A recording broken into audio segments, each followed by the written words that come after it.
Bonjour les amis, alors on retrouve aujourd'hui donc notre livre du Deutéronome et comme je vous l'avais dit on va choisir un certain nombre de sujets particuliers et aujourd'hui je vous propose de lire le Deutéronome au chapitre 7 les versets 1 et 8 en fait qui nous parle du peuple élu. Donc vous voyez comme quand je vous dis que le Deutéronome c'est le texte un petit peu de base de la religion juive, vous allez voir pourquoi. Lorsque le Seigneur ton Dieu t'aura fait entrer dans le pays dont tu viens prendre possession, et qu'il aura chassé devant toi des nations nombreuses, le Hittite, le Girgashite, l'Amorite, le Cananéen, le Pérézite, le Hivite et le Jébusite.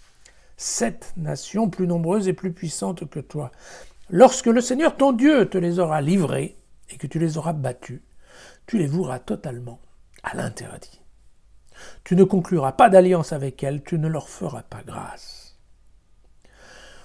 Tu ne contracteras pas de mariage avec elles, tu ne donneras pas ta fille à leur fils, tu ne prendras pas leur fille pour ton fils, car cela détournerait ton fils de me suivre, et il servirait d'autres dieux. La colère du Seigneur s'enflammerait contre vous, et il t'exterminerait aussitôt. Mais voici ce que vous ferez à ces nations. Leurs autels, vous les démolirez, leurs stèles, vous les briserez, leurs poteaux sacrés, vous les casserez, et leurs idoles, vous les brûlerez. Car tu es un peuple consacré au Seigneur ton Dieu. C'est toi que le Seigneur ton Dieu a choisi pour devenir le peuple, qui est sa part personnelle parmi tous les peuples qui sont sur la surface de la terre. Si le Seigneur s'est attaché à vous et s'il vous a choisi, ce n'est pas que vous soyez le plus nombreux de tous les peuples, car vous êtes le moindre de tous les peuples. Mais si le Seigneur, d'une main forte, vous a fait sortir et vous a racheté de la maison de la servitude, de la main du Pharaon, roi d'Égypte, c'est que le Seigneur vous aime et tient le serment fait à vos pères. Voilà ce qui nous met bien dans l'idée du Deutéronome, la deuxième loi. On répète le serment de l'Alliance.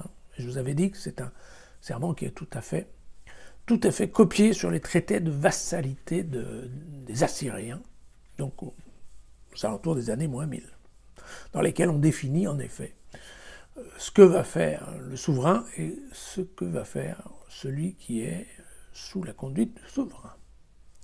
Bien. On voit qu'ici, et vous voyez, moi je trouve que c'est intéressant parce que quand j'étais plus jeune, j'avais des idées un peu mal conçues. D'une part, moi j'avais pensé que le peuple juif était sorti d'Égypte et qu'il était remonté tout le long de la côte pour arriver en Israël. Et on a bien vu que ce n'était pas le cas, puisqu'en fait il s'est fait coincer, qu'ensuite il a dû passer par l'Est, et qu'en fait, donc il rentre en Israël en traversant le Jourdain, mais au nord de la mer Morte. Donc ça c'était ma première erreur, on va dire. Et puis la seconde, c'est que moi, j'ai jamais imaginé que, en fait, le peuple hébreu allait débarquer dans un pays déjà habité. Or, de toute évidence, il était habité et bien habité. Et ça, le Deutéronome nous le rappelle fréquemment. Il nous dit bien qu'il y avait 7 nations qui étaient, dans la totalité, beaucoup plus importantes que le peuple juif. Et donc, on voit bien dans ce texte cette notion de l'élection. C'est parce que Dieu a choisi ce peuple que ce peuple a pu entrer et battre tous les autres. Et aujourd'hui, on a un message ici qui, en dehors du fait qu'il n'est pas sympathique, représente effectivement d'un côté l'unité du peuple et d'autre côté la séparation. Il faut pas oublier, ce texte il a été écrit à un moment où les Juifs du Nord viennent s'agglomérer aux Juifs du Sud à Jérusalem. Et donc il y a l'importance pour Josias qui est de créer un peuple uni, unifié. Et une des façons d'unir, c'est bien entendu, c'est de rassembler, mais en opposition à tous les autres. Et c'est exactement ce qui est fait dans ce texte.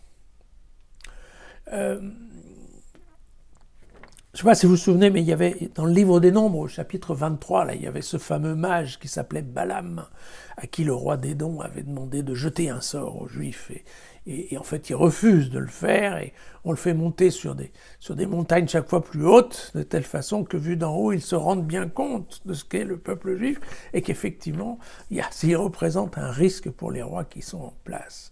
Et je ne sais pas si vous vous souvenez, à cette époque-là, Balaam dit: quand du sommet des rochers je le regarde, quand du haut des collines je l'observe, je vois un peuple qui demeure à l'écart et ne se range pas au nombre des nations.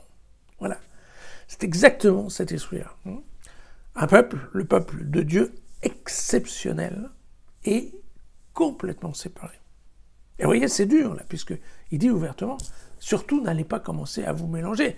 Si Dieu vous a sorti d'Égypte, c'est pas pour que vous alliez épouser n'importe quel fils ou n'importe quelle fille d'une population que j'ai décidé, en fait, d'exterminer.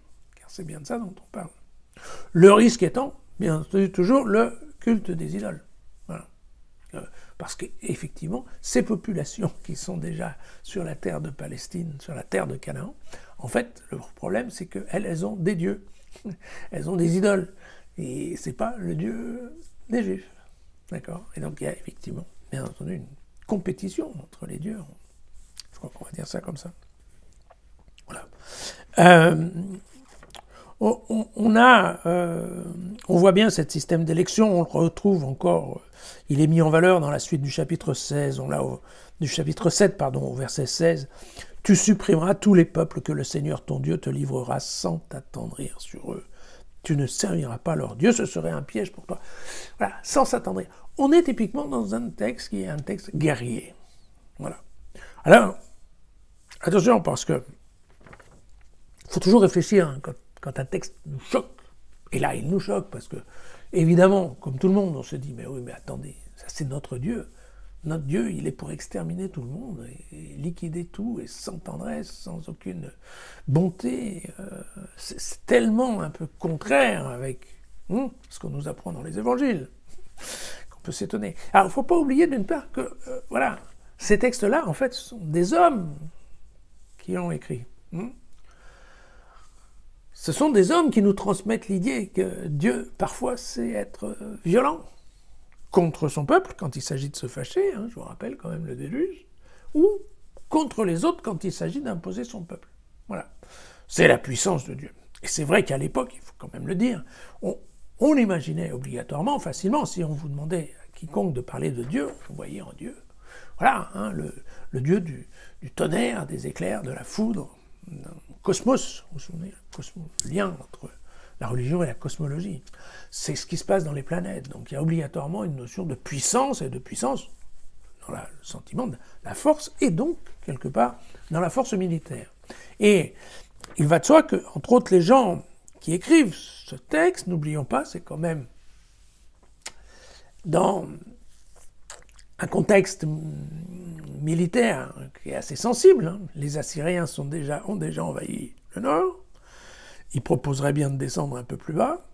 Et vous avez déjà les Babyloniens qui sont en train de rappliquer.